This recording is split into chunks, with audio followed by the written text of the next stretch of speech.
Last time हमने देखा था कि इंडेक्स ठीक हो गई थी एंड तो हम उस रोड पे जा रहा था, तभी यहाँ पे कांजाकी आती है। So let's continue. कांजाकी खुद को इंट्रोड्यूस करती है एंड बोलती है कि हो सके मैं अपना मैजिक नेम नहीं बताना चाहूंगी। तो हम बोलते हैं तुम भी सोशल सोसाइटी से हो ना। देन कांजाकी बोलती है मैं सीधे मुद्दे की बात करती हूँ, तो मुझे ना इंडेक्स को दे दो, उससे पहले कि मैं तुम्हें अपना मैजिक नेम बताऊँ। तो वहाँ बोलता है कि ना दूँ तो।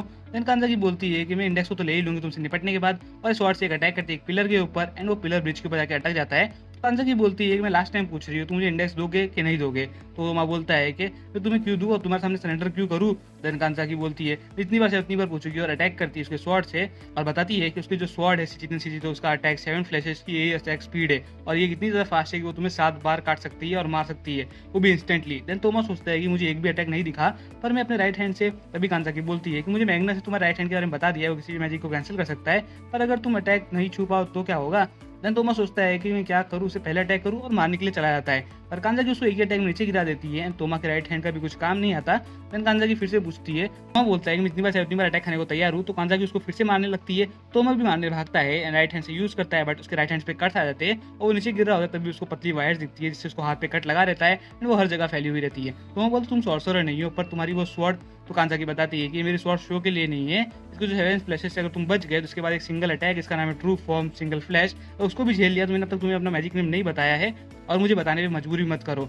देन हम देखते हैं तोमा सोचता है कि मैं सरेंडर भी नहीं कर सकता और कांजाकी पे चिल्लाता है। तो कांजाकी रिटर्न से स्वॉर्ड से अटैक करती है और उसको नीचे गिरा देती है और बोलती है बस हो गया और तुम्हारे पास कोई रीजन भी नहीं है उसको बचाने का। तो तोमा बोलता है कि तुम ऐसा क्यों कर रही हो, तुम मुझे मार सकती थी, कब कबर मार नहीं रही हो, तुम इंसान हो ना, तुम इंडेक्स के पीछे क्यों पड़ी हो, उसको इतना क्यों काटा तुमने। तो बोलता है कि मेरे पास पावर नहीं है किसी को बचाने के लिए, पर तुम्हारे पास तो पावर है, तुम बचा सकती हो ना। तो कांजाकी बोलती है मैं भी ऐसा नहीं करना चाहती थी, मेरे ऑर्गेनाइजेशन का नाम नेसेसिरियस है। तो वो तो तुम तो सेम ऑर्गेनाइजेशन में हो ना। तो कांजाकी बताती है कि इंडेक्स की सबसे अच्छी दोस्त है एंड वो उसको पीठ पे नहीं मारना चाहती थी, उसको लगा उसके पास वॉकिंग चर्च है इसके लिए वो बच जाएगी। तो वहाँ पूछता तुम अपने फ्रेंड्स पे अटैक क्यों करना चाहती थी। तो बताती है कि अगर मैं ऐसा ना करूँ तो जी नहीं पाएगी, ये सब उसकी परफेक्ट मेमोराइजेशन एबिलिटी की वजह से है। तो वहाँ बोलते क्या वही 1,30,000 ग्रीमर वाली बात। तो कांजाकी बताती है कि ह्यूमन ब्रेन की कैपेसिटी बहुत कम रहती है, अगर वो कुछ ज़्यादा याद करे तो पिछला वाला भूल जाते हैं, नॉर्मली जी पाते हैं, पर इंडेक्स का तो ऐसा नहीं है। इंडेक्स एक चीज़ को याद करे तो हमेशा याद रहता है, जैसे कि पेड़ की पत्तियों से लेके लोगों के चेहरों तक उसको सब याद रहता है। ऐसे ही चलता रहा तो फिर उसका ब्रेन नहीं सह पाएगा।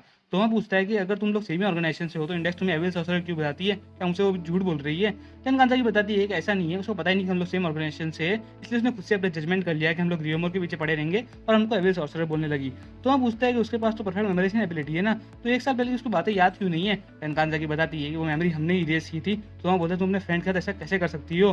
तो वो बताती है कि हमें ऐसा करना पड़ा, अगर ऐसा नहीं करते तो जी नहीं पाती। बताती है कि 85% ब्रेन जो है उसका 1,30,000 ग्रीमोर से यूज हो चुका है एंड वो बस 50% ब्रेन को यूज करती थी नॉर्मल ह्यूमन के कंपेयर में। अगर वो ऐसे याद करती थी तो फिर उसका जो ब्रेन है वो नहीं बच पाएगा। देन पूछता है कि मेमोरी इरेज करने के अलावा कोई और तरीका नहीं है क्या। तो कांजाकी बताती है कि नहीं है। और तोमा पूछता है कि अब और कितना टाइम बचा है मेमोरी इरेज करने के लिए। तो कांजाकी बताती है कि मेमोरी इरेज हर साल होता है एंड अभी बस 3 दिन बचे हुए हैं, हम उसको प्रोटेक्ट करना चाहते हैं, हम लोग उसको नहीं मारना चाहते, तुम उसको हमको दे दो, हम मेमोरी इरेज होने के बाद उससे तुम याद नहीं कर पाएगी एंड जितनी भी तुम्हारी फीलिंग्स है वो भी नहीं रह पाएगी। इससे से तुम अपना टाइम वेस्ट मत करो, इससे तुम्हें कुछ मिलने वाला भी नहीं है। तोमा चिल्लाता है और बोलता है ये मैटर नहीं करता कि वो मुझे याद रखे या ना रखे, और मैं उसका फ्रेंड हूँ एंड उसका ही साइड लूंगा। तुम्हें भूल गई, तुम हर बार उसको समझा सकते हो और मिसअंडरस्टैंडिंग को क्लियर कर सकते हो, फिर उसके दुश्मन क्यों बन के घूम रहे हो। चिल्ला के तोमा को चुप कराती है और बोलती है तुम्हारी फीलिंग्स को नहीं समझ सकते, तुमने मैग्नस को समझा ही नहीं, उसके साथ इतना गुस्सा किया, पर उसको क्या गुजरती रहेगी जब तुम दोनों को देखती रहेगी वो। और हम लोगों ने बहुत ट्राई किया उसको हर बार मेमोरीज कलेक्ट करने का, उसको भूलने ना देने का, पर हम कभी भी कामयाब नहीं हो पाए, उसका हंसता चेहरा भी हम लोग नहीं देख सकते। तो तोमा बोलता है कि ये तुम बस है ना एक साइड की अपनी बातें कर रहे हो, तुमने इंडेक्स के बारे में सोचा ही नहीं है। अगर उसको पता चले उसकी मेमोरी इरेज होने वाली है, तुम उसको बोल सकते हो कि नेक्स्ट ईयर वो अच्छी और मेमोरीज बना सकते हैं, तो ऐसा अच्छा चलता रहेगा और तुम्हें भागने की भी जरूरत नहीं पड़ेगी, और तुम लोग भाग रहे हो। और तभी हम देखते हैं वो बेहोश हो जाता है और मैग्नस भी वहाँ पे आता है। फिर हम देखते हैं कि मिसाका और उसकी बहन शॉपिंग करके आ रहे होते हैं, तभी उनको ब्रिज के ऊपर वो पिलर दिखता है जो कांजाकी ने मारा रहता है। मिसाका की बहन बोलती है कि किसी ने प्रैंक किया है, किसकी एबिलिटी है। देन तभी मिसाका को इंडेक्स दिखती है और वो वहाँ से चली जाती है। देन हमें हुकुमे के घर का सीन दिखाया जाता है जहाँ पे तोमा उठता है और इंडेक्स की उसके बाजू में बैठी रहती है। तोमा बोलता है सुबह हो गई, फाइनली वो रात बीत गई ना। तो इंडेक्स बताती है कि तीसरी सुबह उस दिन से। तोमा को कांजाकी की बात याद आती है और वो इंडेक्स को पूछते तुम ठीक हो ना। इंडेक्स बताती है हाँ ठीक हूँ। तोमा सोचता है कि इंडेक्स को मेरे बारे में सब याद है, मतलब उसकी मेमोरी इरेज नहीं हुई है। इंडेक्स बोलती है मुझे पता नहीं तुम सॉर्सर से फाइट कर रहे थे, तुम्हें कुंभे यहाँ लेके आई और बहुत उदास रहती है। तो तोमा मजाक करता है और बोलता है तुमने बैंडेज क्यों लगाई नहीं था। तो इंडेक्स बोलती है तुम जल्दी ठीक हो जाओ इसलिए, अरे मैजिक से तो स्लो ही है। तो तोमा बोलता है मैजिक रहने ही दो तुम। इंडेक्स गुस्सा करती है और बोलती तुम्हें अभी भी मैजिक पे विश्वास नहीं है ना। देन हम देखते हैं इंडेक्स उसको राइस खिलाने का ट्राई करती है, बट उसके ऊपर राइस पूरा गिर जाता है। तभी यहाँ पे तोमा आ जाती है और बोलती है कि तुमसे कोई मिलने आया है एंड वहाँ पे मैग्नस और कांजाकी रहते हैं। और बोलते हैं कि अभी तुम नहीं भाग पाओगे। रोमा सोचता है कि पहले इंडेक्स अकेली थी तो भाग जाती थी, बट अब हमारे वैसे नहीं भाग पाएगी, इसलिए वो मेरे को रात को मारे ना इतना।